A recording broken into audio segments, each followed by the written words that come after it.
बघा मित्रांनो, प्लास्टिकचं काम चालू झालेलं आहे.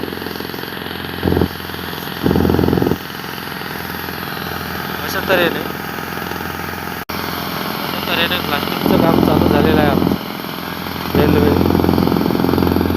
आर्मिनलचं.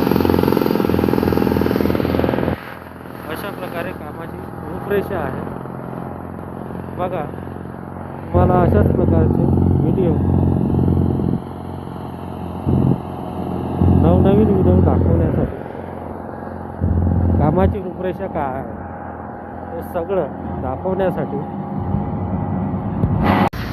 दाखवण्यासाठी मी इथं आलेलो आहे. बघा, समोर पोकलँड चालू आहे, तुम्हाला दिसत असेल. हे बघा, टनलचे काम चालू आहे. असेच काम नवनवीन दाखवण्यासाठी तुम्ही मला फॉलो करा, सबस्क्राईब पण करा. धन्यवाद.